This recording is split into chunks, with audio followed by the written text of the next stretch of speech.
ندیم رضا کے سلام. میں نے 18 اکتوبر 2007 کو کیا دیکھا اور دھماکے کے بعد دبئی میں کیا صورتحال تھی اور بے نظیر بھٹو کی جانب بچہ کس نے بڑھایا تھا اور صدر زرداری اور بلاول بھٹو کے ہاتھ اس دھماکے کے بعد کیا آیا. یہ وہ ہے 18 اکتوبر 2007 جس یعنی کہ شب میں بے نظیر بھٹو کے اوپر دبئی سے کراچی واپسی پر حملہ ہوا تھا. بڑے دل خراش واقعہ تھا، یعنی کہ سانحہ عظیم تھا اس شہر کراچی، پورے ملک، بلکہ جہاں جہاں بھی بے نظیر بھٹو سے عقیدت کا رشتہ رکھنے والے لوگ ہیں ان سب کو انتہائی تکلیف ہوئی تھی کہ یہ واقعہ کیا تھا. بے نظیر بھٹو کو پاکستان آنے سے کئی لوگوں نے منع کیا تھا اور انہوں نے بتا بھی دیا تھا کہ بی بی آپ کی جان کو خطرہ ہے، آپ پاکستان نہ جائیں اور اس لیے یہ فیصلہ ترک کر دیں، لیکن وہ نہیں مانی اور پاکستان لوٹ آئیں. پھر کیا ہوا جب واپس آئیں؟ اس کے بعد پوری دنیا نے وہ دیکھا جو نہیں ہونا چاہیے تھا. ایک دیرینہ کارکن کا کہنا ہے کہ 18 اکتوبر 2007 کے بعد بھی وہ بی بی کو بارہا کہا کرتا تھا کہ آپ کی جان کو خطرہ ہے، بی بی واپس چلی جائیں. لیکن بی بی کہتی تھی کیا تمہیں میری شکل پسند نہیں، کہ میں تمہیں یہاں اتنی بری لگتی ہوں کہ برداشت نہیں کر پا رہے ہو مجھ کو یہاں. تو آگے پھر اس کے اوپر کوئی کیا کہہ سکتا تھا، سب چپ ہو جایا کرتے تھے. سابق صدر پرویز مشرف اور ہمارے ادارے اگر 18 اکتوبر 2007 کو سانحہ کارساز کو سنجیدہ لیتے تو میرے خیال میں 27 دسمبر کا واقعہ رونما ہی نہیں ہوتا. کہتے ہیں صورتحال اور سازشی نظریہ مکمل طور پر بے نظیر بھٹو سمجھیں تو پھر انہوں نے خود ہی ان خطرات سے پرویز مشرف کو آگاہ کیا. وہ بھی سمجھ چکی تھیں کہ کیا صورتحال ہونے جا رہی ہے، اسی لیے انہوں نے سنجیدگی کے ساتھ پرویز مشرف کو بھی کہا کہ اس کو دیکھیں. تو اس پہ پرویز مشرف ایک بات تلملا گئے، بولا کہ ہر چیز کو سیاسی بنا دیتی ہیں آپ، ایسا کوئی وہ نہیں ہے. تو یہ بھی واقعہ تھا، میں کوٹ کرنا چاہیے. بے نظیر بھٹو انتہائی سادہ اور محبت کرنے والی خاتون تھیں. ہر عورت کی طرح ننھے بچوں سے تو بہت زیادہ ہی پیار کیا کرتی تھیں. دیکھنے والوں نے 18 اکتوبر 2007 کو اپنی آنکھوں سے یہ منظر دیکھا جب بی بی کے ٹرک کے قریب ہجوم کے ہاتھوں سے ہوتا ہوا ایک ننھا بچہ ٹرک کے قریب ایسے وقت پہنچایا گیا کہ جب وہاں جوانوں کا پہنچنا بھی محال، میں سمجھتا ہوں ممکن ہی نہ تھا، کیونکہ لوگوں کا جم غفیر اتنا تھا کہ لوگوں کو یعنی کہ چیر کے آگے بڑھنا ممکن ہی نہیں تھا. تو ایسے میں تو خیر کسی بچے کو تصور بھی نہیں کر سکتا. لیکن پھر بھولے بھالے کسی جیالے نے موت کا سامان لانے والے اس بچے کو ہاتھ سے اوپر کیا.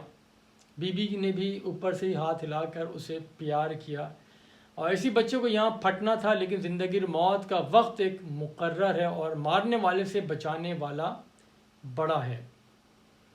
کسے کب جانا ہے اس کا فیصلہ انسان کے ہاتھ میں نہیں. دہشت گرد اور بے نظیر بھٹو کو راستے سے ہٹانے کے منصوبہ سازوں کا منصوبہ یہاں تک تو بڑی عین پلان کے مطابق چلتا رہا، لیکن اور آگے تھوڑی سی صورتحال چند لمحات کے لیے تبدیل ہو گئی. جس طرح ہاتھوں پہ سفر کرتا ہوا بچہ ٹرک پر پہنچا تھا، اسی طرح واپسی کا سفر بھی طے کرتا ہوا. جیسے ہی یہ بچہ پیچھے کھڑی ہوئی پولیس وین کے قریب پہنچتا ہے تو انتہائی طاقتور دھماکہ ہو جاتا ہے. دہشت گردوں نے بچے کے گدے میں بارودی مواد رکھا ہوا تھا اور کوئی تصور بھی نہیں کر سکتا تھا کہ پھول جیسے بچے کو ایک خودکش دھماکے کے لیے استعمال کیا جا سکتا ہے. اس دھماکے سے 150 سے زائد جیالے شہید اور سینکڑوں زخمی ہوئے. دھماکے کی شدت اس قدر تھی کہ شہداء کی لاشیں فٹ پاتھ اور سڑک پہ جا بجا وہ بکھری پڑی تھیں. دھماکے کی شدت کا اندازہ شہر فیصل کی گرین بیلٹ کے درختوں کو دیکھ کے بھی اس وقت لگایا جا سکتا تھا کہ جو سارے تقریباً جل گئے تھے۔ شہر فیصل کی 200 فٹ چوڑی دو طرفہ جو سڑک ہے اور گرین بیلٹ، اس پر جا بجا انسانی اعضاء بکھرے پڑے تھے۔ ہر دوسرا شخص کسی نہ کسی لاش یا زخمی کو اٹھائے بھاگ رہا تھا، اور سب کی کوشش یہ ہوتی تھی کہ کسی بھی طرح کوئی ایک جان بچ جائے اور ایمبولینس تک پہنچانا ممکن ہو سکے۔ ہر طرف خون اور جسموں کے لوتھڑے پھیلے ہوئے تھے۔ دھماکے سے چند منٹ پہلے ہی بے نظیر بھٹو ٹرک کے اندر نیچے اتری، اور جو وہاں کمرہ بنا ہوا تھا وہاں آرام کرنے کی غرض سے بس ایک کمر ٹکائی ہی تھی کہ اچانک زوردار دھماکہ ہو جاتا ہے۔ اس دھماکے کے ساتھ ہی پورے شارع فیصل پورا ہل جاتا ہے، اور ابھی لوگ سنبھلنے بھی نہیں پائے تھے، زخمیوں کو اٹھانے بھی نہیں پائے تھے کہ چند سیکنڈ کے اندر دوسرا دھماکہ ہوا تھا۔ تو پھر ایک دم پورا شہر تاریکی میں، بالخصوص یہ شارع فیصل تاریکی میں چلی جاتی ہے اور کسی کو کچھ دکھائی نہیں دیتا، اور ایسے میں جیالے اپنی جانوں کی فکر کیے بغیر ان کی سب کی کوشش یہ کہ کسی بھی طرح بے نظیر بھٹو کو یہاں سے ٹرک سے نکال کے بلاول ہاؤس پہنچایا جا سکے۔ انتہائی مشکل صورتحال میں بے نظیر بھٹو کو وہاں سے نکالا گیا۔ دہشت گرد بے نظیر بھٹو کو پھر بھی گھر تک محدود کرنے میں ناکام رہے، اور بی بی اپنے زخمی کارکنوں کی تیمارداری داد رسی کے لیے اسپتال پہنچیں اور گھر نہ بیٹھیں۔ کچھ دیر کے بعد ہی وہ نکل آئیں، پھر پریس کانفرنس بھی کی، اور ایک یقینی سی بات ہے کہ ایک بہادر اور نڈر باپ کی بیٹی ذوالفقار علی بھٹو کی بیٹی وہ کیسے گھر میں بیٹھ سکتی ہے جس کے باپ نے ظالم و جابر حکمراں ضیاء الحق کے سامنے جھکنے سے بجائے اپنا پھانسی کے پھندے میں جھولنے کو ترجیح دی اور ہمیشہ کے لیے امر ہو گیا۔ تو اس کی صاحبزادی، اس کی بیٹی کیسے گھر بیٹھ سکتی تھی؟ اس میں بھی اسی ذوالفقار علی بھٹو کا خون تھا، اور اس نے وہ سچ ثابت کر کے دکھایا بھی۔ دہشت گرد بھی بے نظیر کو نشانہ بنانے کی کوششوں میں لگے رہے، وہ بھی نہیں ہارے۔ بے نظیر بھٹو 27 اکتوبر حملے میں اپنے جالوں کی شہادتوں کے بعد اور بھی نڈر و بہادر خاتون بن چکی تھی۔ ہر تقریر میں دہشت گردوں کو پہلے سے بھی زیادہ للکارتی تھیں۔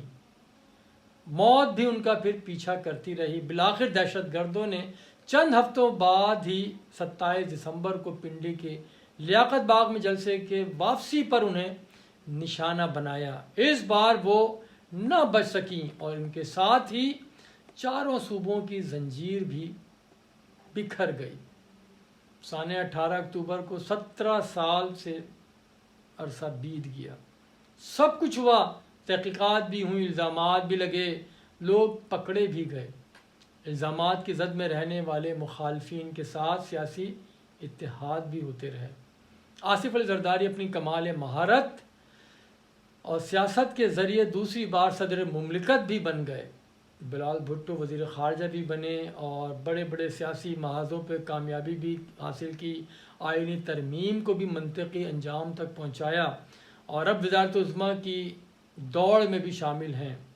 آصف بھٹو زرداری بلا مقابلہ قومی اسمبلی کی رکن بھی منتخب ہوئیں، لیکن پارٹی کے جیالوں اور بے نظیر سے محبت کرنے والوں کو 18 اکتوبر اور 27 دسمبر کے منصوبہ سازوں کے سرپرستوں کا پتہ دینے میں وہ کامیاب نہیں ہو سکے۔ بی بی کے چاہنے والوں کا کہنا ہے کہ کارساز میں یادگار شہداء پر دعائیہ تقریب اور پھول چڑھاتے ہی رہیں گے کیا ان کے وارثین وہ صرف اپنے اقتدار کے مزے لوٹنے میں ہی لگے رہیں گے، یا جو محترمہ شہید بے نظیر بھٹو کے قاتل ہیں ان کو بھی بے نقاب کریں گے؟ جیسے جیسے سال گزر رہے ہیں یہ یقین مزید پختہ ہوتا جا رہا ہے جیالوں کا کہ ملک کے پہلے وزیر اعظم لیاقت علی خان کی طرح بے نظیر بھٹو قتل سے فائدہ اٹھانے والوں کا بھی پتہ نہیں چل سکے گا۔ بہت شکریہ۔ خدا حافظ.